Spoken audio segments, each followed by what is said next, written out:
Heute sprechen wir über YouTube.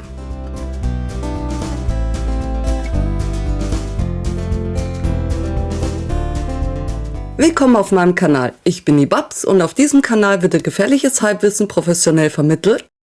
Normalerweise wird hier genäht oder gebastelt, aber heute sprechen wir mal über YouTube. Ich habe euch, meine Community, gefragt, was euch interessiert. Und ich habe im YouTube Community Tab ein paar spannende Fragen bekommen. Im Live habe ich dann nochmal gefragt und da kam noch einiges und ein paar der Fragen haben mich per E-Mail erreicht. Ich habe das so ein bisschen strukturiert und habe da 4 Themenkapitel draus gemacht. Ich werde also entsprechend auch keine Namen nennen, von wem welche Frage kam. Wenn du eine Frage eingereicht hast, dann wirst du die sicherlich wiedererkennen. Und wir starten mit Kapitel 1.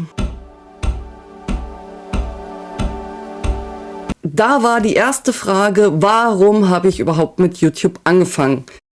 Und das ist eine traurige Geschichte. Ich habe mit YouTube angefangen, weil ich krank geworden bin. Also ich bin chronisch krank und ich kann vieles nicht mehr so wie früher, gerade auch meine Hobbys. Ich bin mit meinem Mann Festklettern gegangen, Bouldern, Mountainbiken, wobei ich echt schlecht bin im Mountainbiken, aber gemacht habe ich es trotzdem. Wir haben Tage in einer eiskalten Werkstatt verbracht und haben irgendwas gebaut. Wir haben Möbel gebaut oder sonst irgendwas, das geht alles nicht mehr. Wenn man so zurückgeworfen wird, weil man krank wird und plötzlich so vieles nicht mehr geht, sowohl in der Arbeit als auch privat, wenn sogar Haushalt alles plötzlich eine Belastung ist, was man vorher einfach so aus dem Ärmel geschüttelt hat und so aufgewachsen ist, wie ich aufgewachsen bin, dann macht das was mit einem. Und da fühlt man sich sehr, sehr schnell sehr unproduktiv, was man irgendwo ja auch ist, aber dadurch auch sehr wertlos. Und das musste ich irgendwie kompensieren.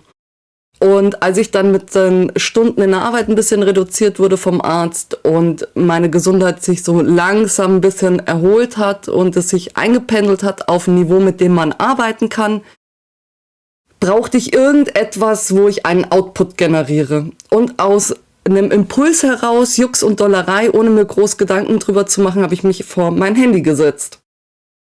Und so sieht's auch aus. Aber das ist in Ordnung. Die ersten Videos waren, wie gesagt, ich dachte ja nicht, dass das ein richtiger Kanal wird, sondern ich weiß auch nicht, ich musste einfach irgendwas machen. Ne? Ich musste irgendwas erschaffen, um noch irgendwie so einen Selbstwert zu generieren. Ja, und dann hatte ich aber recht schnell, so mit den ersten 1, 2 Videos schon Abonnenten. Nicht wahnsinnig viele, aber so tröpfchenweise einzelne. Und ich dachte mir, das ist ja komisch. Das guckt sich ja jemand an. Und dann dachte ich, ja okay, dann probierst du das halt mal, was man da so machen kann. Und dann habe ich es versucht, nach und nach so ein bisschen zu professionalisieren. So das erste halbe Jahr, würde ich sagen, kann man getrost den Kanal einfach ignorieren. Das war eher so Findungsphase. Es gibt Creator, die starten da rein mit einem festen Plan und ich bin da ja eher so rein gestolpert. Entsprechend hat sich mein Plan erst bilden müssen und das hat dann gedauert. Und die nächste Frage passt da auch gut dazu. Warst du zuerst überfordert? Ich sag's ganz ehrlich, ich bin jetzt noch oft überfordert. Es ist erschlagend. Am Anfang hat mich massiv überfordert, mich mit den Dingen auseinanderzusetzen, die da außen rumkommen. Das heißt, als ich dann so die ersten paar Videos hatte und die ersten paar Abonnenten und dann mich getraut habe, meinem Mann mal zu erzählen, ich befürchte, der wusste es schon, und es dann darum ging, das ein wenig zu professionalisieren. Das passiert natürlich so ein bisschen nach und nach, gerade wenn man wie ich da so reinstolpert. Und diese unendliche Auswahl an Technik, die ja auch alle richtig Geld kostet. Das war sehr erschlagend am Anfang. Da bin ich sehr, sehr froh, dass ich meinen Mann hatte, der da sehr viel Research für mich übernommen hat. Mich lange konzentrieren ist auch so ein Problem, seit ich krank bin. Und da bin ich sehr froh, dass mein Mann mir da sehr viel abgenommen hat. Dann war ich sehr überfordert mit Videoschnitt, wie man das macht. Ich habe da klein angefangen mit einer kostenlosen App von Apple. Und habe dann sehr schnell gemerkt, dass ich das professionalisieren muss und dass ich da Geld ausgeben muss.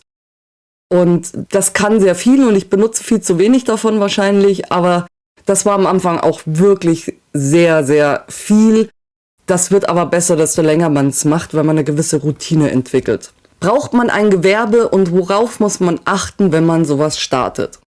Das ist tatsächlich gar nicht so einfache oder so eine kleine Frage, denn grundsätzlich braucht man in Deutschland ein Gewerbe, wenn man etwas mit Gewinnerzielungsabsicht macht. Wenn man aber YouTube-Videos hochlädt, und es kann passieren, ich kenne solche Kanäle, ich habe da auch zu dem einen oder anderen Kontakt, dass man sowas jahrelang macht, ohne einen Cent damit zu verdienen, dann wird einem keiner einen Strick draus drehen, wenn man da kein Gewerbe für anmeldet. Vor allem, weil man mit einem Gewerbe auch nicht ewig Minus machen darf, sondern wenn man das einfach als Hobby so laufen lässt. Sobald man Geld damit verdient, sollte man, nicht sollte, sondern muss man ein Gewerbe anmelden. Da gibt es zwei Möglichkeiten. Man meldet ein Kleingewerbe an. Ein Kleingewerbe bedeutet, dass man 22.000 € im Jahr dazu verdienen darf. Solange ist es ein Kleingewerbe, das ist die Grenze. Wohlgemerkt Umsatz, nicht Gewinn. 22.000 sind Umsatz. Kleingewerbe hat Vorteile, denn es ist relativ einfach steuerlich. Man muss nichts extra machen, man gibt es einfach in seiner Jahressteuer an.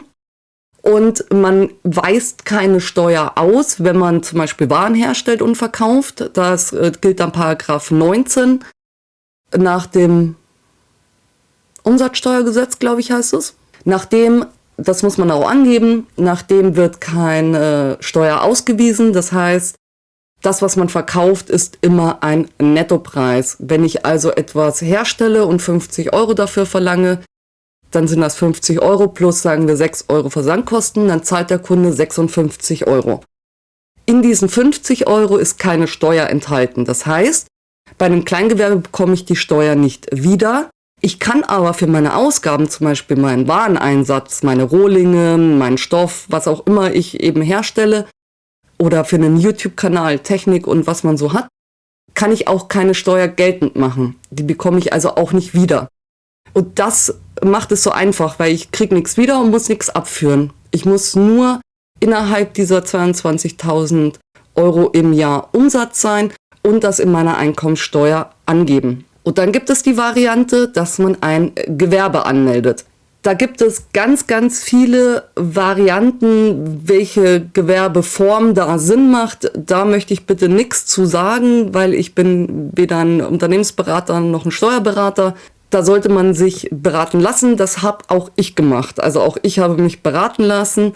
Ich habe ein Einzelunternehmen angemeldet. Da muss ich alle Vierteljahr die Umsatzsteuervoranmeldung machen. Das heißt, Januar, Februar, März muss ich bis zum 10. April, also immer 10. des Nachfolgemonats, muss ich für diese 3 Monate meine Vorsteuer machen. Das bedeutet, ich muss meine Einnahmen angeben und ich muss meine Ausgaben angeben. Das ist bei YouTube noch mal ein bisschen spezieller, weil man bei YouTube keine Steuer mit drin hat, weil die in Irland abgeführt wird. Deshalb muss man noch eine, Zusatzmeldung, Zwischenmeldung, Sammelmeldung, noch eine zusammenfassende Meldung. Ich glaube, eine zusammenfassende Meldung muss man abgeben für zum Beispiel die Google-Einnahmen oder auch Amazon Affiliate ist ohne Steuer. Auch die wird vom Unternehmen abgeführt. Dann muss man wissen, dass wenn ich von YouTube Geld ausbezahlt bekomme für Werbeeinnahmen, YouTube mein Kunde ist. Das heißt, ich muss YouTube eine Rechnung schreiben. Die muss ich nicht abschicken, aber die muss ich natürlich schreiben. Wir haben jetzt auch hier E-Rechnungen und was weiß ich nicht alles. Ich habe mir da eine Software für geholt, die bezahle ich jeden Monat und da kann ich diese Rechnungen schreiben. Und dann kann ich ansetzen, alles, was ich ausgegeben habe, da bekomme ich die Steuer wieder, also nur den Steuerbetrag, die 7 oder 19%, 7% zum Beispiel auf Bücher, 19% auf Stoffe. Und alles, was ich eingenommen habe, muss ich Steuer abführen. Bei Google und Amazon eben nicht, weil das ein EU-Sonderfall ist.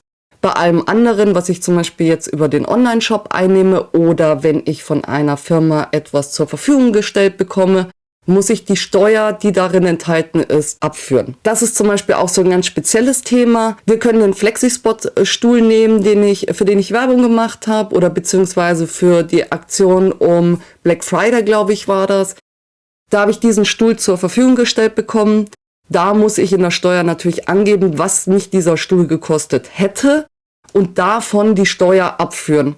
Denn das ist ein geldwerter Vorteil, eine Sachzuwendung, und die muss ich natürlich, ich habe ja einen Gegenwert bekommen, auch irgendwie versteuern. Und auch da muss ich eine Rechnung schreiben. Also das ist schon relativ viel, da sollte man sich wirklich beraten lassen von einem Steuerberater, von einem Unternehmensberater. Ich habe auch sehr viel mit dem Finanzamt telefoniert. Oh ja, und tue es noch. Also auch da kann man sich hinwenden. Das ist meistens eine gute Strategie, da direkt anzurufen, wenn man Fragen hat. Die sind in der Regel hilfsbereit. Das hat jetzt quasi die 4. Frage, wie ist das mit Krankenversicherung und Steuern, schon zum Teil abgehandelt. Da waren ja jetzt schon die ganzen Steuern mit drin. Krankenversicherung kann ich nichts zu sagen. Warum? Weil ich das nicht hauptberuflich mache. Ich habe ein Anstellungsverhältnis und entsprechend bin ich ganz normal krankenversichert und muss mich da nicht selber drum kümmern oder um eine Rentenversicherung oder sonst irgendwas. Wenn man da Fragen hat, weil man das hauptberuflich machen möchte, sollte man sich professionelle Informationen holen. Da kann ich gar nichts zu sagen, weil es mich einfach nicht betrifft. Und dann sind wir schon bei Kapitel 2, die Videoerstellung. Und da ist die erste Frage: Woher nimmst du deine Ideen? Ich möchte die fast ein wenig mit der Frage, wie nimmst du Trends auf, zusammenfassen, denn ich habe keine Ahnung, was Trend ist. Also ich kriege das nicht mit. Ne? Also ich habe keine Ahnung, wenn ich mal einen Trend durch Zufall erwische, dann ist es wirklich Zufall. Ansonsten, meine Ideen sind in der Regel etwas, das ich gerne machen möchte, etwas, das ich brauche, etwas, das jemand anders gerne haben möchte, Stoff, den ich gesehen habe und überlegt habe, was ich draus mache. Also ich mache mir da gar nicht so den Kopf. Natürlich schon ein bisschen, insofern interessiert es euch, aber ja, auch nur bis zum gewissen Grad. Es kommt jetzt dann ein Video, da habe ich mit Konservendosen gebastelt. Ich weiß, das wird die Masse wieder nicht ansprechen. Ich weiß, das wird Flop-Video 100%. Aber ich wollte es einfach gerne machen. Also ich weiß nicht, da muss man sich vielleicht auch ein bisschen von dem Druck frei machen, dass man nur noch macht, was klickt, weil ich glaube, dass man dann die Lust verliert, dass man da in so eine Falle reinrennt. Und deshalb, meine Ideen kommen einfach so, ich mache das, worauf ich Lust habe, in der Masse der Zeit. Dann war da die Frage, ob ich ein Konzept habe. Und jetzt ist die Frage, was ist mit Konzept genau gemeint? Ich habe mir natürlich schon ein paar Dinge überlegt, also wie möchte ich das auch, wie gesagt, im Laufe des ersten halben Jahres, wie möchte ich das aufbauen? Also ich mache ja immer eine Ansage, worum es geht, oder zeige schon, was wir so, heute häkeln wir dieses Oberteil, dann kommt das Intro, dann habe ich einen markigen Spruch, den habe ich auch über die Zeit immer mal geändert. Das soll immer gleich sein, damit man so einen Wiedererkennungswert hat. Dann erzähle ich was zu dem Projekt und auch das wird sich erst über die Zeit ergeben, mache das Projekt und am Ende gibt es meistens nochmal irgendwie Beauty-Shots, wo man sich das nochmal in Ruhe anschauen kann und dann kommt das Outro mit hier Subscribe und klickt mal noch auf dieses Video, abonniert doch den Kanal und so. Wenn man das Konzept nennen kann. Ansonsten finde ich mich immer noch tatsächlich, also es war ja ganz lange Nähen ohne Schnittmuster, aber inzwischen nähe ich ja auch mit Lutherloh und ich habe ja auch gesagt, ich möchte ein bisschen mehr basteln. Und was das angeht, habe ich wahrscheinlich nicht richtiges Konzept, aber für mich fühlt sich's gut an und ich glaube, das ist am Ende die Hauptsache. Dann kam die Frage, wie lange brauchst du durchschnittlich für ein Video, inklusive Idee, Dreh, Schnitt, bis es hochgeladen ist? Und das ist wirklich schwer zu beantworten, weil das so sehr vom Projekt abhängt. Ich will euch mal erzählen, was dranhängt, wenn ich ein Video mache. Sagen wir, ich nähe etwas. Dann gucke ich, was will ich nähen. Ne? Also ich stelle fest, ich brauche ein neues Oberteil, ein Kleid, ein Jumpsuit. Ich möchte das nähen. Dann gucke ich, okay, was brauche ich dafür? Dann bestelle ich das. Dann muss das natürlich erstmal da sein. Dann nähe ich das, filme das mit. Dann drehe ich das Intro und das Outro. Das mache ich in der Regel hinterher, damit ich das Fertige schon in die Kamera halten kann oder sagen kann, hier, das haben wir heute oder das machen wir heute. Und wenn ich das gemacht habe, dann mache ich Fotos. Das vergesse ich gerne. Dann muss ich mich nochmal anziehen und schminken und muss dann die Fotos machen für Thumbnail. Da mache ich in der Regel so, ich würde sagen, zwischen 30 und 50 Fotos, wovon 1 bis 3 ausgewählt werden. Denn ich kann inzwischen bei YouTube 3 Thumbnails hochladen und die vergleichen. Wenn ich 3 gute Ideen für ein Thumbnail habe, dann mache ich das auch mit in der Regel 3 verschiedenen Fotos. Dann geht's an den Schnitt. Das heißt, ich muss mein Intro schneiden, meinen Nähverlauf, mein Outro. Und meinen Nähverlauf, den mache ich mit VoiceOver. Das heißt, da sitze ich nicht wie hier vor dem Mikro, wenn ich das nähe, sondern habe ich Kopfhörer auf und höre mir irgendeinen Podcast an und mache das einfach. Und später kommentiere ich das dann. Das heißt, ich muss die Länge der einzelnen Clips an mein Gesprochenes anpassen oder mein Gesprochenes an die Länge des Clips, je nachdem. Muss das dann schneiden, muss dann eventuell noch Infos drüberlegen, Text einblenden, Bilder einblenden, Sachen freistellen, vielleicht noch so ein paar Videotitel hier einfügen, wie wir es in diesem Video haben, für die einzelnen Kapitel. Oder Musik. Bei Musik muss man sehr vorsichtig sein. Da muss man lange suchen, damit man GEMA-freie Musik hat oder Musik die Lizenz erwerben. Dann, wenn man Memes braucht oder möchte, dann sucht man die Memes raus. Wenn man das dann alles hat, dann muss ich mit den Fotos das Thumbnail bauen. Und wenn ich das alles habe, lasse ich das noch über eine Software laufen, die mir einmal englische Untertitel und deutsche Untertitel generiert. Da muss ich einmal drüber lesen. Das Ganze bei YouTube hochladen und dann bin ich fertig. Das geht für so ein Video alles schneller. Warum geht es für dieses Video schneller? Weil ich hier direkt in die Kamera spreche. Das heißt, ich muss das einfach nur schneiden, muss meine Versprecher rausschneiden, wo ich nochmal neu angesetzt habe oder wo ich hier so sitze, so, was wollte ich sagen? Das schneide ich raus und dann ist es quasi schon fertig.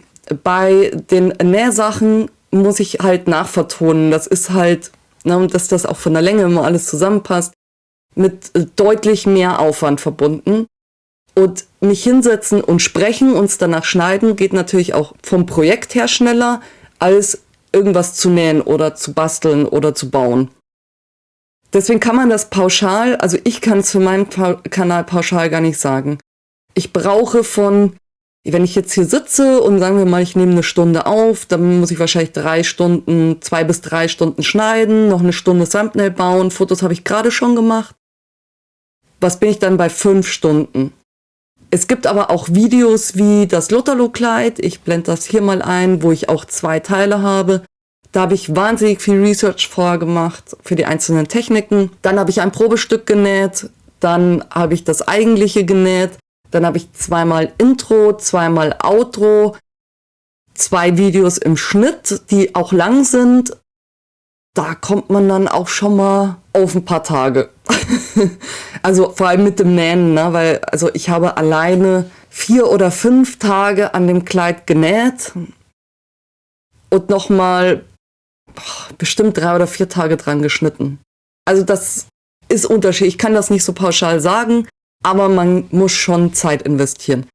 Für mich ist das ein Ausgleich zu allen Hobbys, die weggefallen sind. Ich habe das ja vorhin erklärt. Ich kann ganz viele meiner Hobbys gar nicht mehr machen. Ich kann nicht mehr Felsklettern gehen, ich kann nicht mehr Bouldern gehen, ich kann nicht mehr walken gehen, ich kann nicht mehr Mountainbiken gehen. Alle diese Hobbys sind weggefallen und das ist halt jetzt mein Hobby. Das heißt, all die Zeit, die ich vorher da rein investiert habe, investiere ich jetzt hier rein. Wenn man das neben einem Vollzeitjob, neben normalen Hobbys, wo man eben auch mal länger unterwegs ist, weil man irgendwie Sport macht oder so, noch einigermaßen professionell, und ich weiß, jetzt wird es welche geben, die sagen, du machst es nicht professionell, aber deswegen sage ich einigermaßen professionell, machen will, dann muss man schon echt fit sein, ne? Also da geht schon Zeit rein. So, Kapitel 3, Sonstiges. Da hatte ich eine ganz spannende Frage, sind Abozahlen themenabhängig? Die Frage kann man auf 2 Arten beantworten. Einmal das grundsätzliche Thema bei YouTube. Sind die da themenabhängig? Und ja, das sind sie. Auf jeden Fall, gerade im deutschsprachigen Raum, weil man natürlich da aufgrund der Sprache schon sehr eingeschränkt ist, wen man erreichen kann. Und da ist Näh-Content auf jeden Fall auch etwas, was, glaube ich, eine recht natürliche Grenze hat an Abos, die man generieren kann. Es gibt große Näh-YouTuberinnen und YouTuber, aber also wir bewegen uns im deutschsprachigen Raum. Wenn ich mir da andere YouTuber anschaue in anderen Themen, die in derselben Zeit einfach das 4- oder 5-fache an Abos machen, weil du bist halt sehr nischig, ne? Also du hast halt nur eine ganz bestimmte Zielgruppe, die du damit ansprichst. Und innerhalb eines Kanals kann es auch themenabhängig sein. Ich habe zum Beispiel mit die meisten Abos dazu gewonnen mit Lotterlo-Videos. Das heißt, in dieser Nische nochmal eine extra Nische bedienen, kann dann sehr, sehr viel bringen. Dann, wie gesagt, mein Konservendosen-Video, ich weiß jetzt schon, dass es nicht viel bringen wird, ist aber nicht schlimm. Das ist natürlich wieder so ein Thema innerhalb des Themas Basteln DIY, das dann wieder sehr wenige Leute anspricht. Also es ist auf jeden Fall themenabhängig, sowohl grundsätzlich, also mache ich Meinungsblogger oder mache ich Näh-Content, als auch innerhalb Näh-Content, Lotterlo, ohne Schnittmuster, nur mit Schnittmuster von XY. Das macht einen Unterschied darin, wie viele Abos man da generieren kann. Die nächste Frage, hattest du schon böse Kommentare und wie gehst du damit um? Ja, hatte ich. Der schlimmste dieser Kommentare hat das Thumbnail inspiriert. In meiner Community geht's, also insgesamt habe ich davon sehr, sehr, sehr, sehr, sehr, sehr wenig. Das liegt natürlich auch an der Größe. Desto mehr Leute das werden, desto eher hast du halt, ich sage jetzt mal Arschgeigen einfach dabei. Der böseste Kommentar war auch, glaube ich, der erste Hasskommentar. Da habe ich einen Fehler gemacht beim Schnittmuster übertragen und habe das auch so transparent gesagt. Ich glaube, hätte ich keinen Kommentar abgegeben, hätte es einfach kein Mensch gemerkt. Und darauf kam, dass man sich für mich schämen müsse als Hobbynäherin und dass ich keine Ahnung von gar nichts habe und dass ich soll es lassen, lösch dich. Und wie gehe ich damit um? Also ich habe mich geärgert, es hat mich getroffen, ich habe überlegt, ist das der richtige Weg, dass ich meine Fehler teile? Wäre es vielleicht besser, ich tue einfach so, als wüsste ich immer, was ich mache und ich weiß einfach nicht immer, was ich mache, weil ich meistens alles das erste Mal mache und das immer mit euch zum ersten Mal mache. Und habe da schon tatsächlich lange drüber nachgedacht, ob meine Art, mit den Videos umzugehen, vielleicht die falsche ist. Natürlich hat das an mir, meinem Ego, meinem Selbstwert, meiner Selbstsicherheit gekratzt. Da würde ich lügen, wenn es nicht so ist. Inzwischen kann ich drüber lachen, aber das hat gedauert, muss ich ehrlich sagen. Und ab und zu kommt mal so ein Kommentar. Mehr ärgert mich fast, wenn jemand denkt, dass er konstruktive Kritik abgibt, aber sich halt gar keine Gedanken macht, was er da eigentlich sagt. Ich hatte so einen Kommentar, ja, ist ja ganz nett das Video, aber ich bräuchte da nicht nur eine Aufnahme, wie du das in die Kamera hältst, ich brauche auch eine Aufnahme von oben und viel näher und bla. Wo ich mir denke, ja, gedacht war es konstruktiv, Fakt ist, dafür brauche ich 2 Kameras. Und zu dem Zeitpunkt hatte ich definitiv nur eine Kamera. Das heißt, ich müsste in die Kamera sprechen, die Kamera umbauen, von oben in die Kamera halten oder ich muss das nacheinander machen und das dann irgendwie zusammenschneiden. Und ja, beides sehr viel Arbeit, egal ob ich es zusammenschneide oder ob ich das quasi immer umbaue. Und eine zweite Kamera ist teuer, ich weiß es, weil heute meine zweite Kamera ankommt, wenn ich das aufnehme. Die ist gerade irgendwie unterwegs und in Zustellung. Dazu sage ich bei den Finanzen nochmal was Genaueres, dann könnt ihr euch mal vorstellen, was da so dran hängt. Und ja, also wenig, aber Komfort und ärgert einen, verunsichert einen gerade am Anfang. Also gerade am Anfang, wenn du irgendwie 500 Abos hast und jemand sagt, ja lösch dich, alles was du machst ist scheiße. das macht schon was mit einem. Grundsätzlich, glaube ich, muss man so ein bisschen dickes Fell sich zulegen. Aber ja, in der Größe, in der ich jetzt bin, geht's noch. Ich sehe ja öfter Sandras Videos, wo es sagt hier, ich hatte das auch im letzten Live angesprochen, ihr letzter Vlog, wo sie sagt, dass sie Kommentare kriegt, weil sie Mimik hat. Leute, don't do this. Don't do this. Wenn es dich so sehr stört, dann guck's dir nicht an oder kommentier's nicht, wenn du es dir trotzdem anguckst. Also gibt irgendwie nichts dazwischen. Gerade die Körper, die Gesichter oder wie jemand spricht oder so, sowas kommentiert man nicht. Das ist einfach nicht nett, nicht schön. Und das macht was mit den Menschen. Und da sitzt eine Person, die Arbeit in diese Videos steckt, die sich Gedanken macht, die irgendwas vorbereitet, die euch in den Alltag mitnimmt, die euch Unterhaltung bietet, Content, komplett for free. Und dann zu sagen, hier, du mit deinen Grimassen oder so, oder lösch dich, du bist scheiße, also, nee, das ist nicht nett. Don't do this, lasst das, ja, macht es einfach nicht. Wenn es euch stört, wenn ihr einen YouTuber habt, wo er sagt, boah, nee, ich ertrage das nicht, ist in Ordnung, absolut in Ordnung, dann guckt es bitte nicht. Nehmt euer Abo darunter, wenn ihr schon eins drauf hattet, dann klickt auf die 3 Punkte, keine Videos von diesem Kanal mehr vorschlagen, dann kriegt ihr den auch nicht mehr, müsst ihr das nie wieder sehen. Das ist fein. Aber geht nicht hin und schreibt Hasskommentare. Und das kann man ganz oft beobachten. Einer fängt an und sagt, was nehmen wir denn? Du nuschelst immer so. Ich verstehe da manchmal was nicht. Dann schreibt der Nächste, ja genau, das ist mir auch schon aufgefallen. Und der Dritte liest das und denkt sich, ja, wenn es die anderen schon sagen, kann ich auch. Also ich finde auch, und man hört auch, dass du aus Bayern kommst und das mit dem Dialekt, das musst du dir mal abgewöhnen. Und desto mehr so kommentieren, desto eher fühlen sich andere dazu berufen, ins selbe Horn reinzublasen und die Hemmung schwindet, weil man dieses Gruppengefühl hat, diese Zugehörigkeit, dieses ich gehe in der Masse unter, kann aber trotzdem noch meine Meinung mit reinwerfen. Und dann werden das sehr, sehr viele solcher Kommentare. Und jetzt stellt euch mal vor, ihr macht die Tür auf und da steht jemand und sagt, dein Gesicht gefällt mir nicht. Und du denkst ja, okay, cool. Machst die Tür wieder zu, 2 Minuten später klingelt's, der Nächste steht mit einer Freundin davor und sagt, übrigens, was ich dir sagen wollte, dein Gesicht, das gefällt mir nicht. Und du denkst ja, okay, komischer Tag heute, machst die Tür wieder zu und wenn du die das nächste Mal aufmachst, stehen da 30 Leute und sagen, du bist scheiße, dein Gesicht will keiner sehen. Wie würdet ihr euch fühlen, wenn ihr sowas erlebt?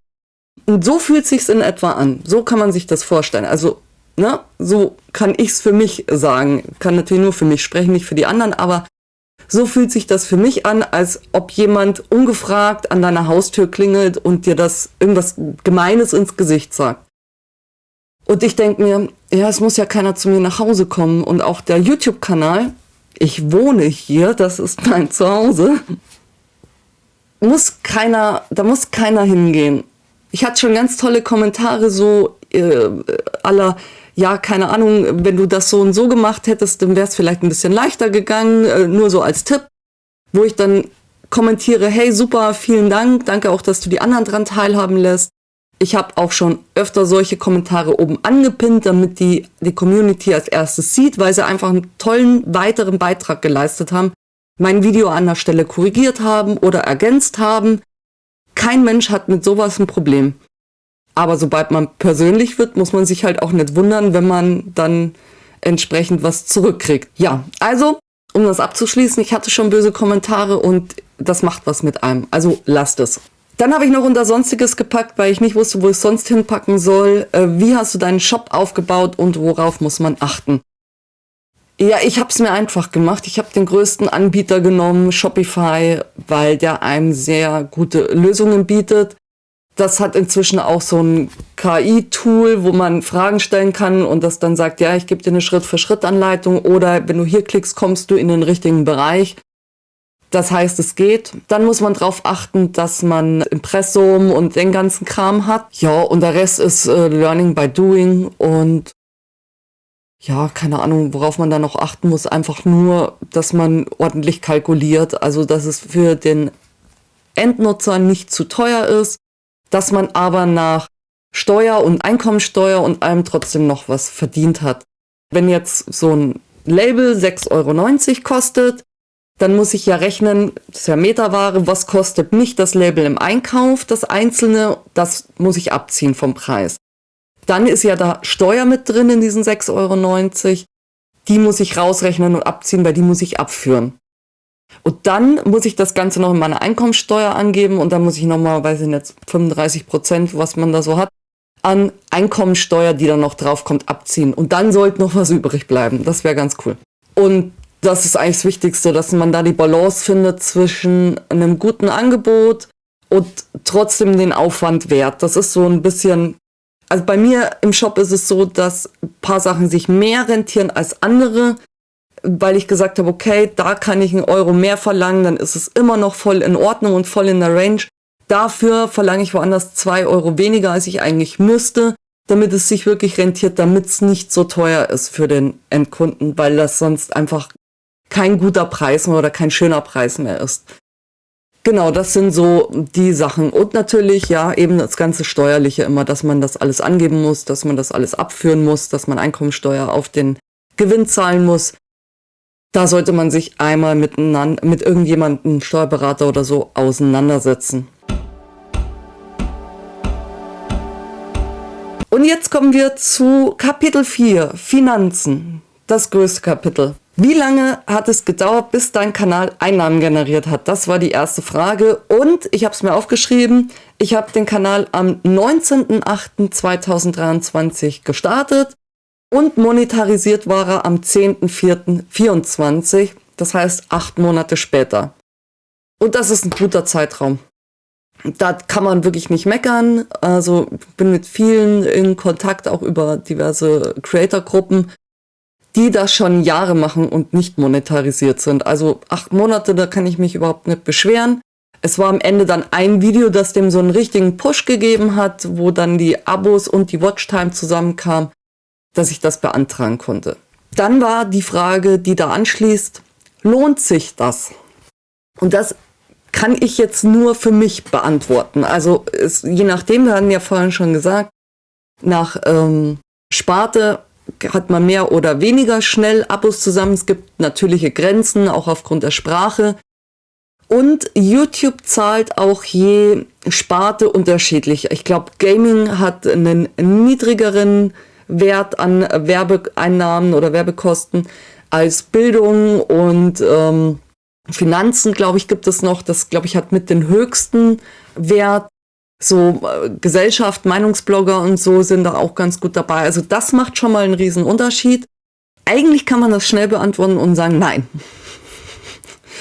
Also für mich, ich kann da nur von mir sprechen, wie gesagt, erstmal, wenn es um konkrete Zahlen geht, für mich lohnt sich überhaupt nicht. Ich habe viel, viel mehr Ausgaben als Einnahmen und ich habe ja 8 Monate gebraucht dann zur Monetarisierung. Das heißt, alles davor habe ich gar keine Einnahmen generiert. Und wir schauen uns auch gleich die Einnahmen mal an. Also nein, kann man eigentlich kurz abhandeln, es lohnt sich nicht. Aber dem hat sich natürlich auch die Frage angeschlossen, was muss ich da investieren? Lohnt sich das? Was muss ich investieren? Womit muss ich rechnen? Und da habe ich mir mal ein paar Zahlen rausgesucht. Und zwar, ich lese das mal ab, habe ich, als ich gestartet habe, Kamera, Mikro und so ein paar Zubehörsachen gekauft. Da lag ich bei 370 € Kamera mit allem, Akkus und Gehäuse und was, womit man es festmachen kann auf Stativen. 230 € fürs Mikro und Zubehör 470. Das ist zum Beispiel Ringlicht, die ganzen Stative, so ein Kram. Ich hab's richtig gut. Ganz viel der Beleuchtung, die hier rumsteht, musste ich gar nicht kaufen, weil ein Kumpel sein Fotoequipment mir einfach geschenkt hat. Da waren Stative dabei, da waren Softboxen dabei. Gerade Licht ist teuer, Beleuchtung ist nicht günstig. Das heißt, da habe ich mir bestimmt nochmal 100 € gespart.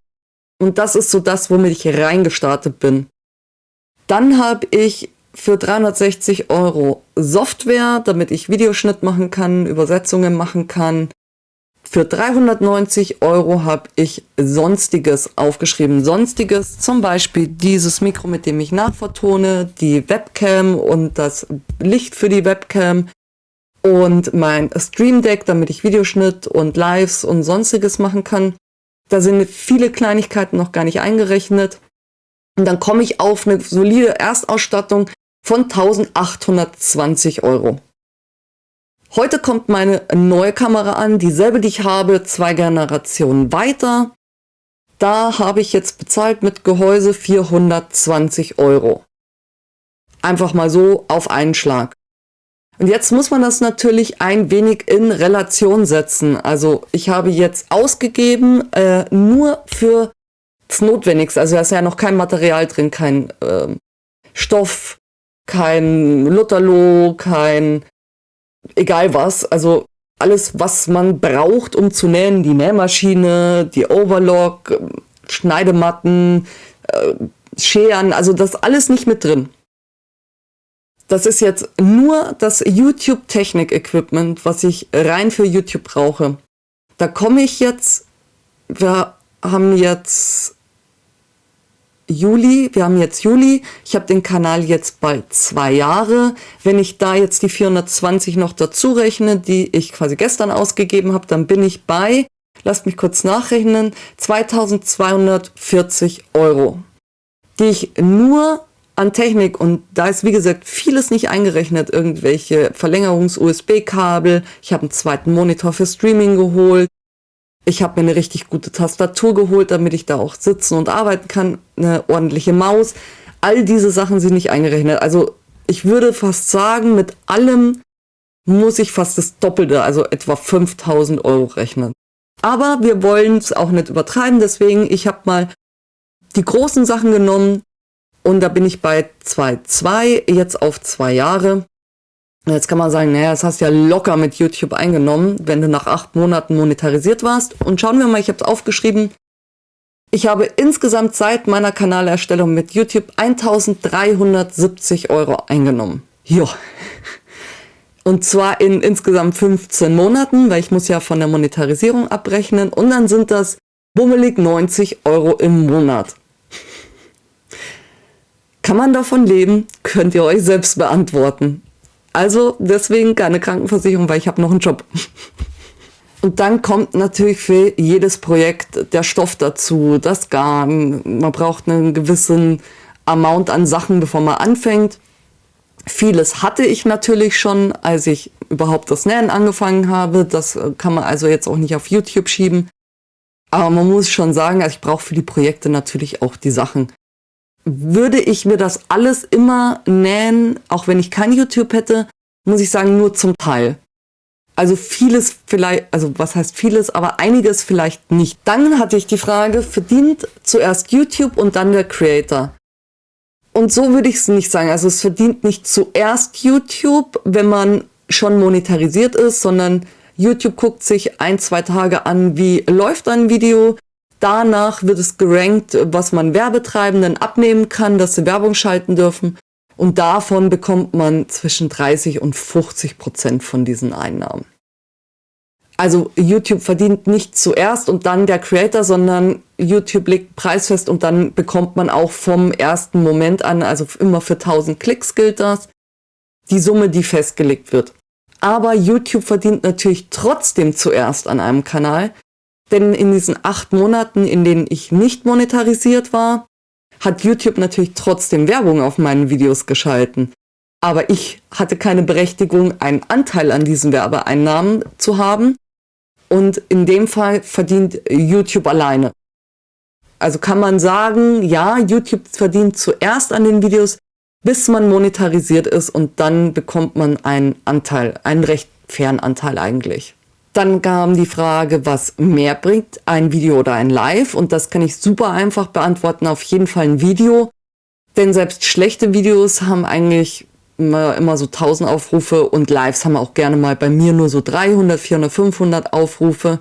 Und auch der Betrag ist einfach ein anderer. Dann hatte ich eine konkrete Rechenfrage. Ich lese das vor.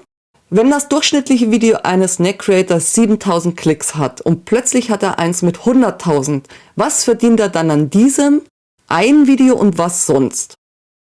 Ich habe das mal mit Durchschnittswerten angenommen, die ich für meinen Kanal annehmen könnte. Und ich habe mal eine Woche, also die erste Woche des Videos betrachtet. Ich bin davon ausgegangen, in der ersten Woche hat das eine Video 7000, das andere 100.000 Klicks. Und ich bekomme in der ersten Woche ausgezahlt von YouTube 5 Euro pro 1000 Klicks.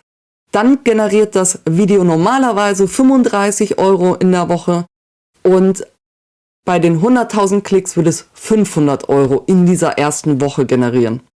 Wir kommen gleich noch dazu, wie sich das über die Zeit verhält. Anders sieht das bei Shorts aus. Ich blende euch das hier mal ein. Das ist mein Tellerrock-Short. Das ist das Short, das am besten funktioniert hat. Das hatte vor ein paar Tagen, als ich den Screenshot gemacht habe, 15.520 Aufrufe. Das hat bis dahin 19 Abonnenten angelockt und hat 1,51 Euro generiert. Wir können uns auch mal die Leistung meines besten Videos bisher ansehen. Das hatte bis vor ein paar Tagen 19.300 Aufrufe knapp und hat 61 Euro rund generiert und hat aktuell noch einen Wert, was ich dafür bekomme, das ist das RPM, pro 1000 Klicks von 3,16 Euro. Das nimmt dann über die Zeit ab. Da sind wir dann auch schon bei der nächsten Frage. Wie verhält sich das mit so einem Video über die Zeit? Und auch da habe ich einfach mal auf meinem Kanal geguckt. Da kann ich zwar noch nicht Jahre zurückgehen, aber man kann das exemplarisch ganz gut sehen. Muss ich wieder ablesen?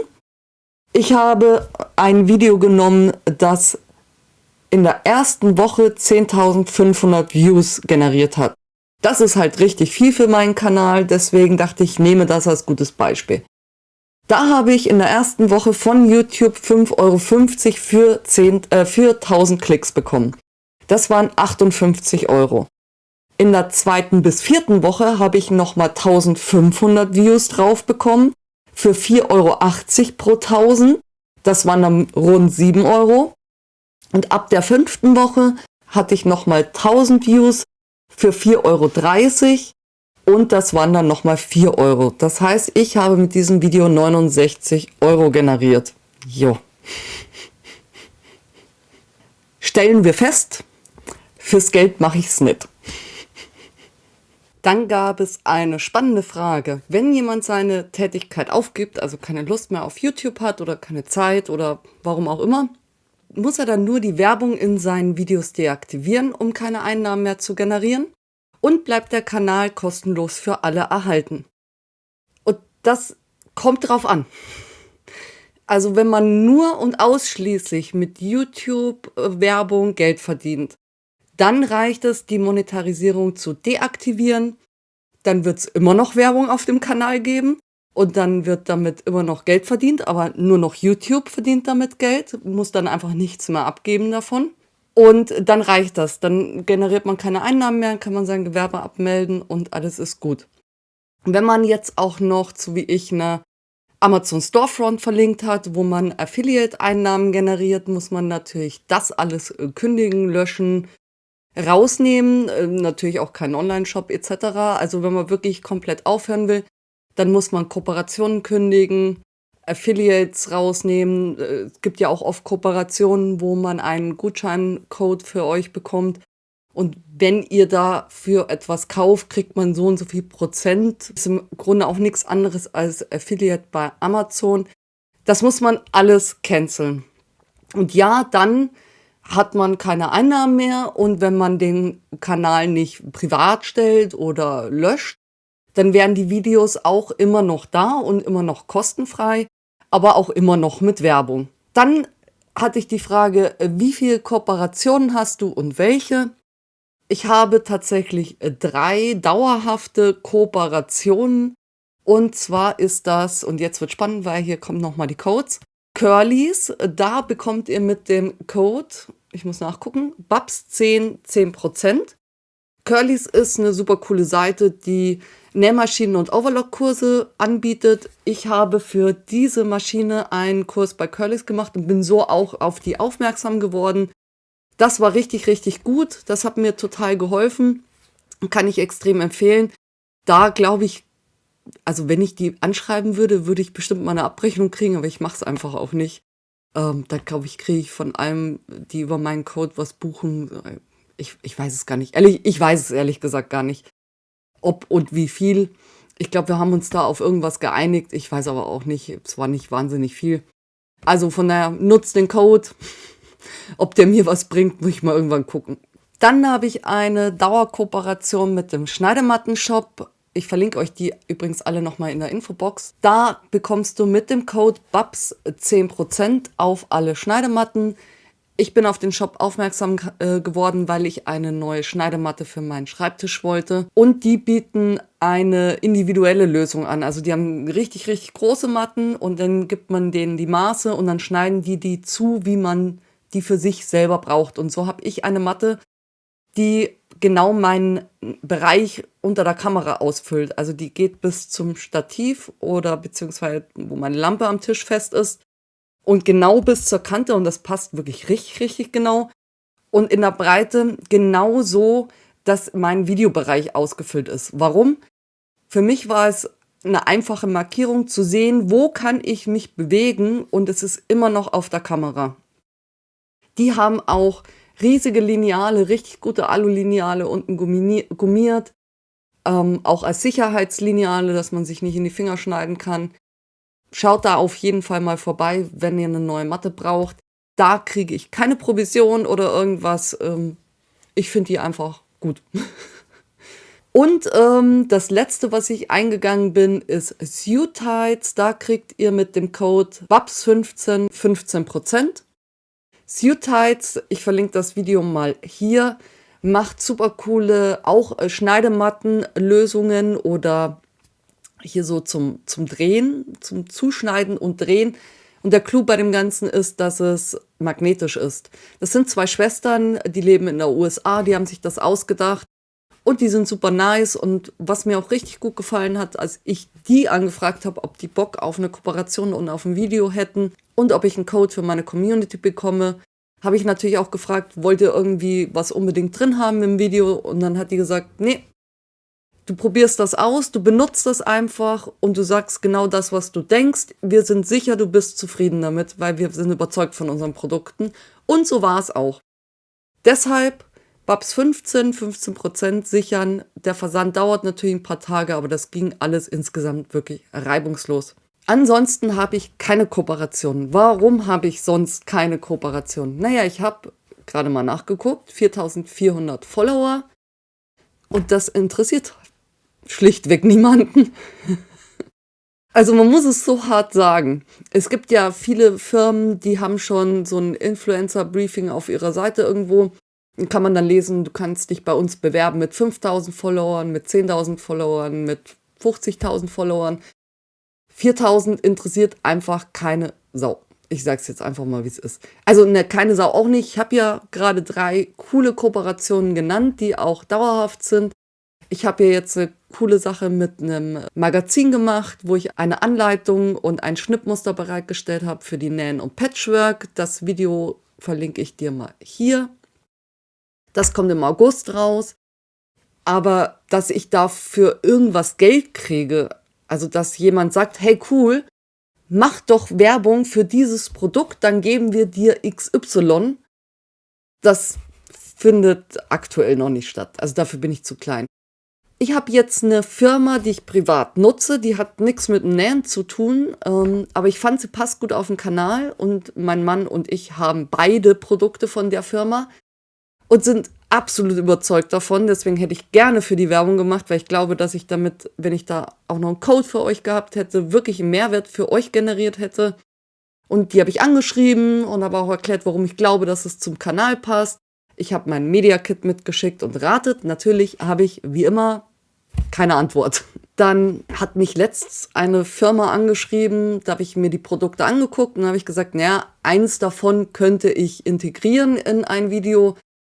Das wäre in Ordnung. Es war auch nicht so wahnsinnig teures Produkt. Und dann habe ich gesagt, hier, das ist dann mein Preis. Da kam als Antwort allen Ernstes, ach so, das kostet was? Ja, nee, wir haben ja gar kein Werbebudget.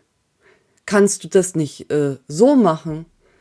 Dann habe ich zurückgeschrieben, ach so, ihr gebt das Produkt den Kunden, wenn die das haben wollen, aber gar kein Budget dafür haben, auch umsonst? Ja, nee, also das machen wir nicht. Ich so, genau. Und mein Produkt gibt's halt auch nicht umsonst, nur weil ihr kein Werbebudget habt. Also sehr spannend. Dann hatte ich kürzlich eine, dachte ich, richtig coole Anfrage. Tolles Produkt. Hätte ich auch Spaß dran gehabt, glaube ich. Es wäre was Neues gewesen, aber ein cooles Produkt. Ich habe dann es war auch ein ordentliches Anschreiben, also auch auf den Kanal eingegangen worden und so. Und dann dachte ich, oh, das sieht ja alles vernünftig aus. Bin mal auf den Link und da war auch ein Influencer-Briefing. Was wollen wir? Wie lang soll das sein? Welche Keywords? Hier so ein Kram. Und dann hatte ich aber noch Fragen. Unter anderem, von wo wird das verschickt? Und kann ich das zurückschicken? Muss ich das nach China zurückschicken? Oder bleibe ich dann drauf sitzen? Es war kein sehr günstiges Gerät. Und da fand ich schon, dass das wichtig ist. Dann habe ich als Antwort bekommen, ja, guck mal hier, da stehen alle Infos. Dann habe ich da drauf geguckt und da standen die Infos halt nicht.